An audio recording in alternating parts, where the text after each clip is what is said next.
Hey everybody, welcome back. Intro to Theater 3. This is Win. Chapter 11 in our books here is about the lighting and sound designer, so that's going to be our lecture for today. But before I get into this, I just wanted to say congrats on a great test, you guys. I should have graded all of your tests by now, so double check and make sure that you have all of those graded. Just double check if you're missing your grade for the test that you did. Please be sure to email me right away and I'll get right on that. But really, successful test.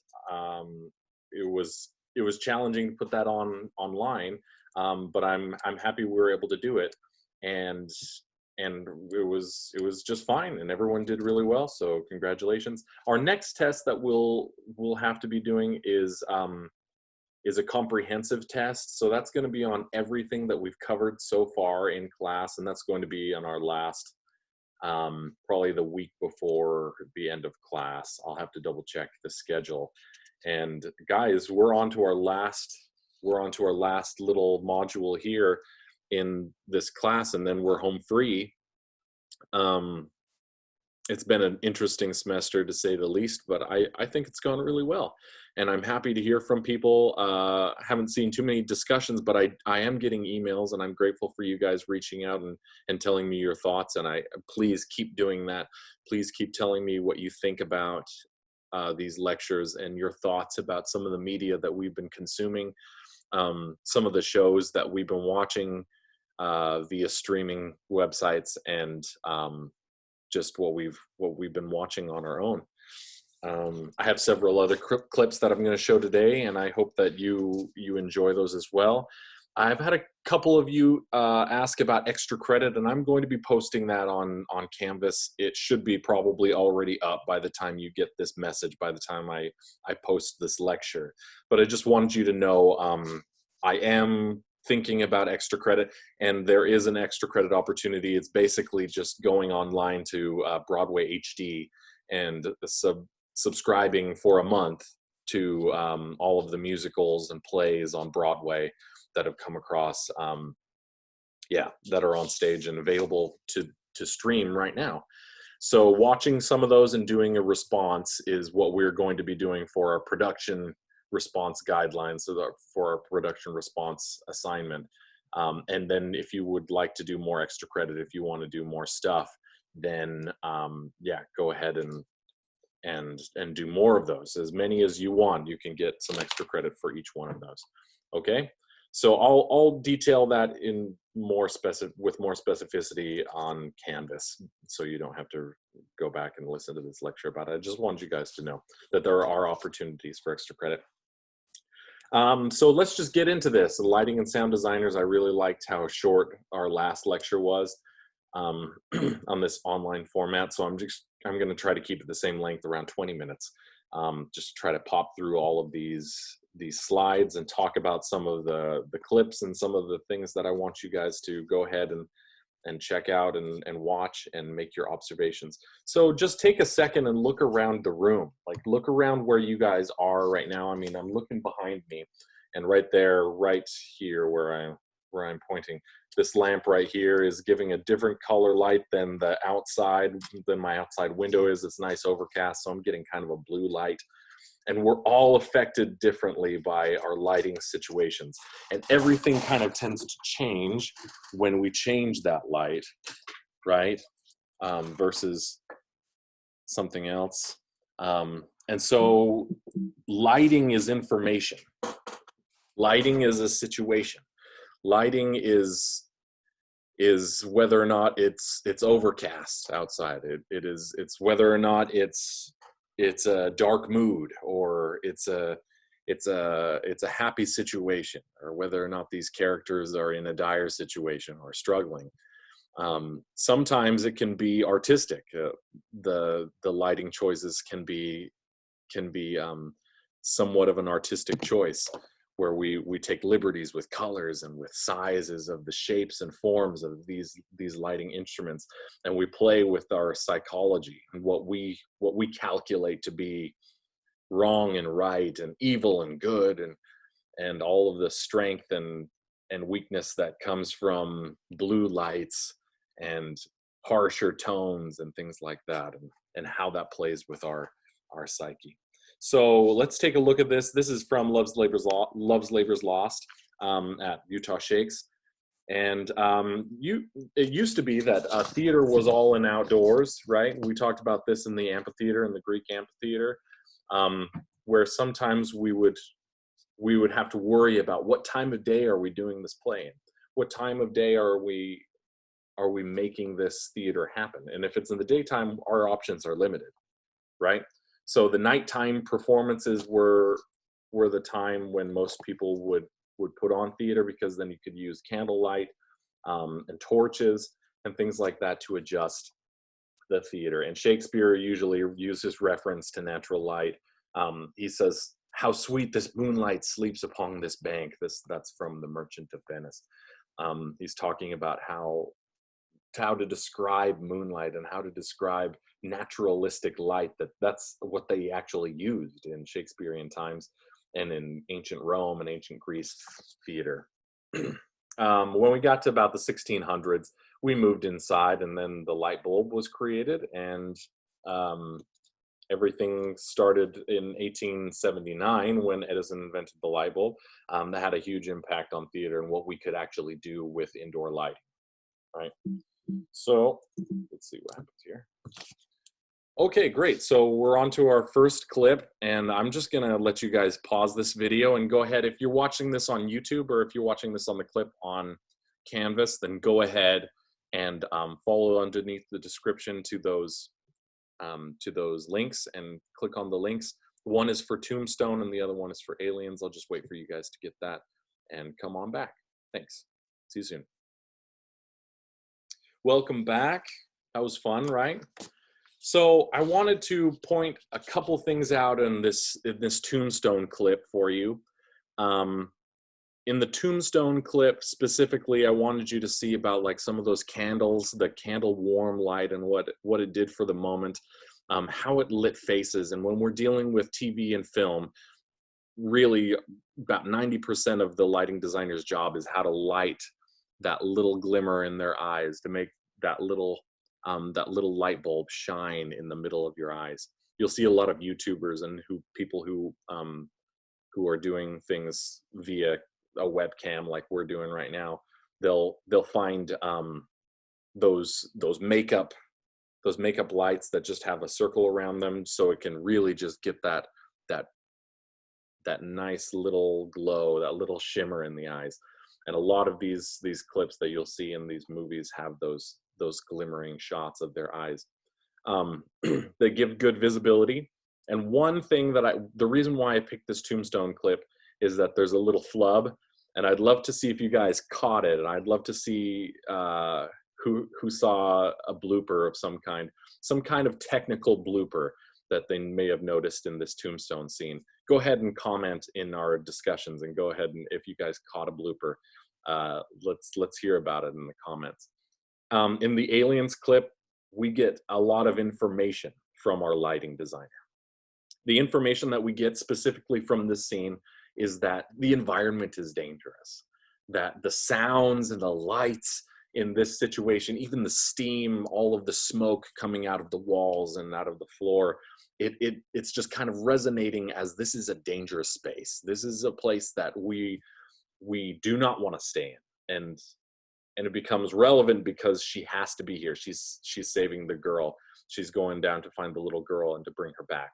So it is a very tense situation, and it's the ringing of like all those alarms going off, versus the lights, the little strobing blues and reds and yellows that are warning. It's like a warning sign telling us that this environment is harsh and not a good environment for her to be in. So what are our objectives as a lighting designer? What are our objectives? The first objective is that we need to provide visibility. This is probably the most important thing that a lighting designer has to deal with, making sure that those actors are nice and seen. Actors, especially young actors, have a really hard time finding their light. That's a phrase that lighting designers would use to help actors get get more visibility, they would say find your light. And the way you find your light is whatever spot that light is the hottest on, is where you need to stand on stage. So if you are the person that is supposed to be visible, you need to get right under that light and make sure that that light is just striking you straight in the face. It should feel hot. Most of the lighting instruments on stage are pretty hot. So providing visibility, making sure that we can see all of the things that we are meant to see. That does not mean that everything on stage needs to be lit at the same time. It just means that there's a lot of information that does need to get lit, and we need to see. This is from Warhorse. This is on the National Theatre in London, and beautiful, beautiful show, by the way. Amazing puppetry. It was made into a movie, which wasn't that great, but the stage show was quite spectacular. And as you can see, we're using a lot of techniques, a lot of lighting techniques up here. There's one instrument right there. There's another instrument there, another there, and then one big instrument right here from behind. Probably several others that are here on the sides. Yeah, you can kind of see some on the sides.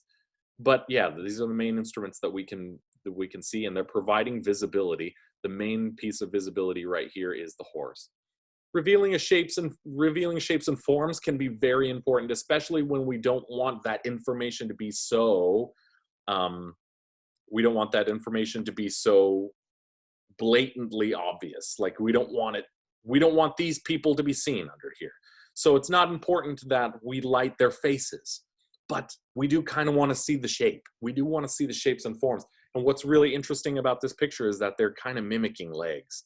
Look, you can kind of see that this is the horse's leg, this is another horse's leg, another horse's leg, and then maybe the tail is down. So sometimes a shape or a form is much more important than an actual face or blatant information. Providing a focus on stage, what are we supposed to be looking at? That's a lighting designer's job, is making sure that all of these pieces, what is the main focus right now? Should the horse be the main focus, or is it this beam right here?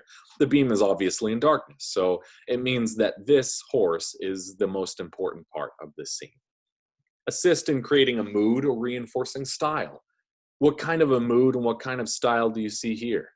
I'd love to hear about that in the discussions. If you guys could go ahead and comment on that. What kind of a mood and style is happening right here in the Warhorse? It's a very specific one. It should make you feel a certain way. So I'd love to hear that. I'd love to hear what you guys feel about this particular scene in Warhorse, and how that is the lighting designer's job, and how he or she manipulates the environment to make us feel a certain mood. Helping establishing a time and a place. Yeah, so where are we? When are we? Sometimes we can't really determine by lighting what year it is. Maybe sometimes we can, but we can determine whether or not it's outdoors or indoors. What time of day is it? Is it evening? Is it dusk? Is it twilight? What type of environment are we? Is it a winter light? Is it a warm summer light? What does the sky look like? How does that benefit? How does that influence the world around us? That's a lighting designer's job. Establishing a rhythm of visual movement is also very important. Making sure that we are taking those transitions from scene to scene, how fast the lights go down and how fast they come up. Making sure that we're not lagging on those transitions. That's very important. Reinforcing a central visual image or establishing visual information, or both. I think that's pretty obvious. Here, the lighting designer is reinforcing this central visual image, which is this giant horse puppet, which is creative and interesting, and then giving us some visual information, whether or not is it jumping. Yeah, it's jumping over these barriers here. So really interesting. Here's a show at La Mirada Theater. This is Matilda, and really interesting show, really quite fascinating. Excellent set design. You guys see the lines and the composition and the texture in here. Really happy to see. But most importantly, we're seeing this backlight right here that's giving us a shape and a form. This is such an interesting silhouette. that whenever you have an interesting silhouette or an interesting form that you want to highlight, and it's not necessarily critical for you to convey information, then I would hit them with backlight.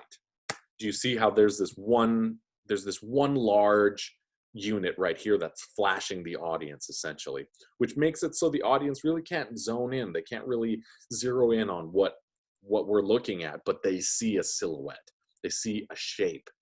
And so we got a good shape. We have some visual information that's being given, some highlighted visibility right here on Matilda and the librarian. So they're lit, they're visible. This is a good job at providing focus here on Matilda, while at the same time making sure that these shapes and images are dull in the background and they're less important in the scene. Do you see how they provide a focus, and they determine what our eyes should be looking at? So here's some lighting design terms that you guys should know. A lighting plot or a light plot is this little thing right here. This might look familiar. I know it was like made in 1999. But yeah, this is essentially, it's like the same thing, theater technology is always a little bit behind. But this is your basic light plot. This is what a lighting plot would look like. And this is a very simple theater layout, very simple theater lighting plot. This will help create a blueprint or a plan for where we can find our units, where we can find all of these specific canisters or source for units that will flash a certain type of light. So we want to make sure that what these lights are doing, these lights can do something different. What kind of side light are we getting? So this is stage left, this is stage right. You guys can see the proscenium arch right here. We got this is the house right here. So we got a batten right outside in the front of house, and a couple of boom boxes over here. Those are these hanging lights that are on the side. You usually see them in big theater houses. And we have some in the Landis Performing Arts Center as well, if you ever get a chance to go in there and check it out. But you can kind of see right down here, they have some Fresnels. These little guys are called Fresnels and Sharpars, or some old big canisters. And then these guys, these 40 degree, 30 degree, 20 degree Shakespeares are called source fours, and they're highly adaptable lights. And so whoever made this just knows which materials, which elements should go where. And we want to make sure that these have each light's specific locations and what kind of instrument and what color is going there, right? So we got yellow, purple, or whatever. Sorry, I'm colorblind, so sometimes it's hard for me to see some of these things. Yeah, blue, green, whatever. Then we have another green right there. Cool. So a cue, a lighting control cue. These don't have to be lighting designer things. In fact, sound designers use cues as well, and then the stage manager actually executes the cues. So a cue is, as your book puts it, this is directly out of your book, any prearranged signal, such as the last words in a speech, a piece of business, or any action or lighting change that indicated to a performer or stage manager that it is time to proceed to the next line or action. So that's a lot of information, I know, and it's kind of complicated, but just take it like this. If something is supposed to happen, something needs to cue it, right? On stage, always there's a cue line or there's a cue action. And whenever that thing happens, the stage manager will say, light cue 35, go. I have some lighting designer friends that work at Disneyland and World of Color and what's the other show called? I just forgot it. Fantasmic, that's right. Fantasmic has, I think, somewhere around 500 to 1,000 different cues in one show. And that's a lot of cues and just kind of like constantly firing off. And so like big shows like that will have a lot of cues, and sometimes they're just automated. You won't have there's not a stage manager going like you go, like you go, like you go. It's probably not that in Disneyland. It's probably just an automated system that is cueing the computer when the new light system is supposed to go on. But there are always cues in stage, in theater and everything like that. So here's some properties of light that I need you guys to know. This will be on the test: intensity, color, distribution, and movement. So intensity, if you guys can take a guess about what intensity means, it just means the brightness, right? So right now, if you were to say like the intensity of my work situation is at 50%, now I put it at 60%. Now it's back down to 50%. Do you see that? Like when I've turned on the light, it become a little bit more intense. So intensity just refers to how bright something is. Color is pretty obvious, right? That's the color spectrum. What colors? There's a specific tool that we use in lighting design. Then that's called a lighting gel. And those gels are just these flat pieces of paper that have a specific color. It's like a see-through color material. It's plastic, so it's meant, and it's a specific type of plastic that is not meant to melt. So it's not supposed to melt, and so it can take a lot of heat. You put that right in front of one of these Fresnels, or these Fresnels or these Source 4s right here, then you should get a nice vibrant blue or green or whatever. There are a million different types of light sources through gels, or color sources through our gels, sorry. Distribution merely refers to the wideness or the narrowness of the light. So a laser beam, like um, a laser light is really a small distribution. That's as narrow distribution as we can get it. While a huge pool of light is a wide distribution of light. And we want to differentiate those two types of distribution. So a lighting designer can say, can we narrow in the distribution? Distribute a little bit less light. That's something that they would say. And then movement refers to, do the lights move? Is it a spot? Is it a spot op? Would you guys need an operator to move the spot? Or do you have those free roaming LED lights that can move on their own? We see those all over the place. Disney is full of them, right? You see them, they can just move on their own.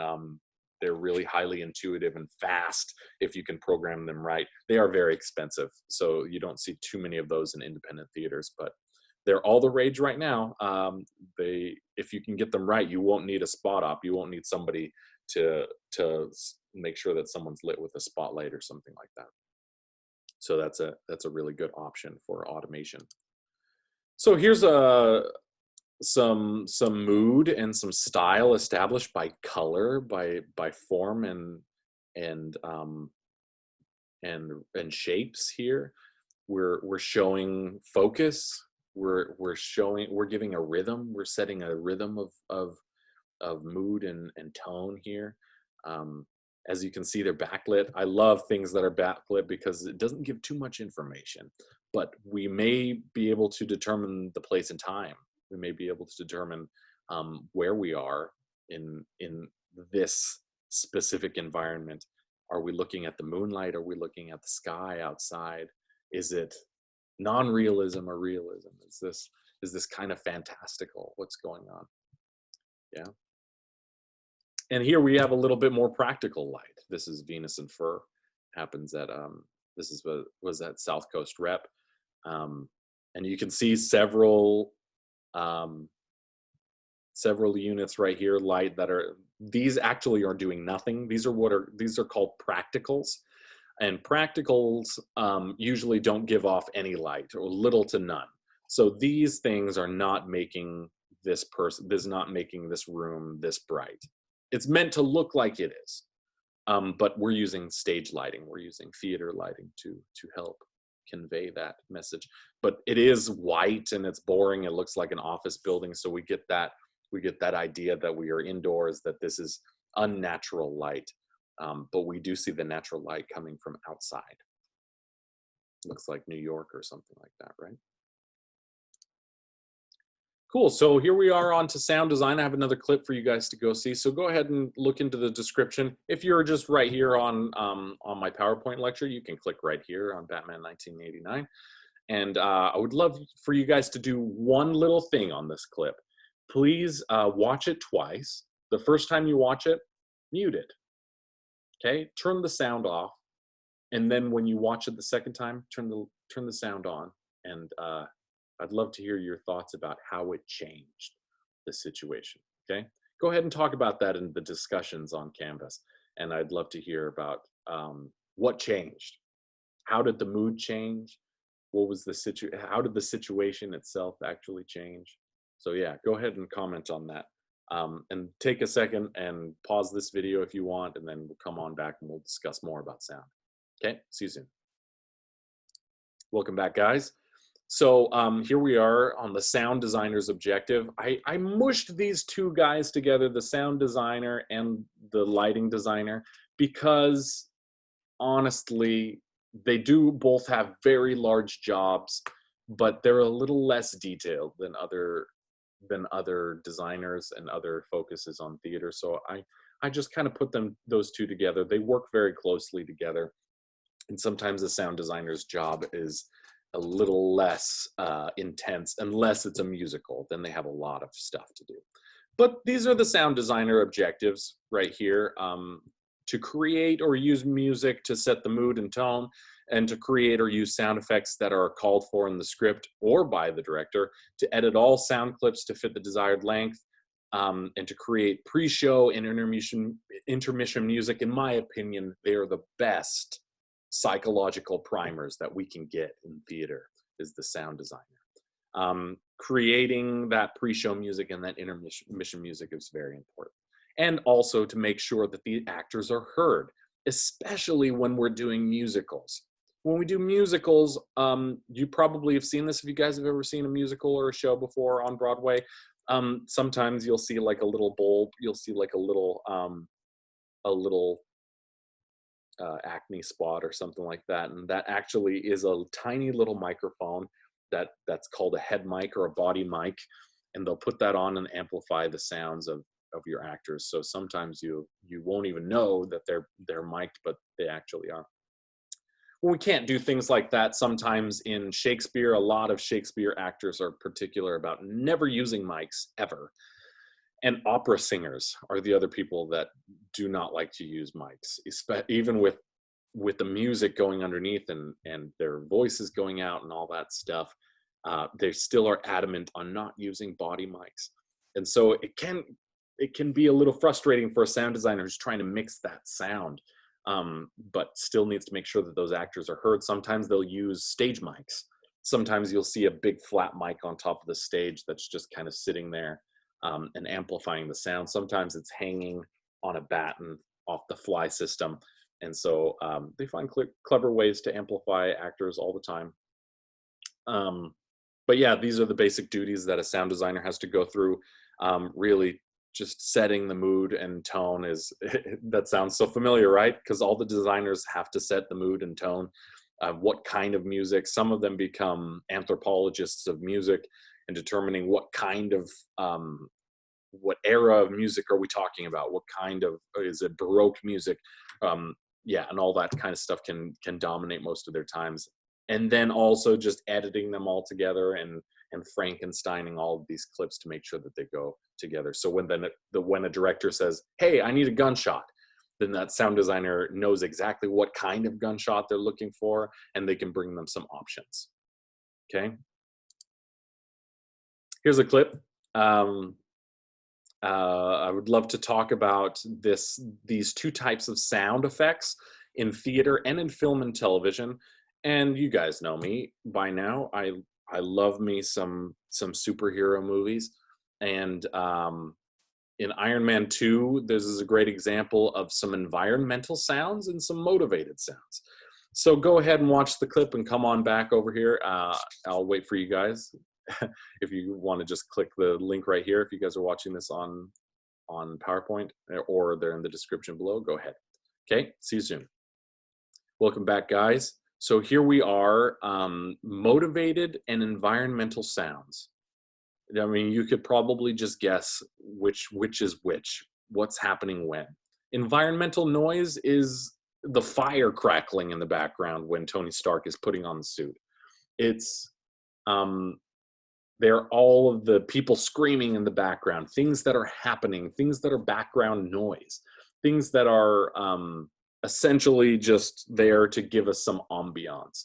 And then motivated sounds are things that are influenced by action. things that are acted upon and they create a sound.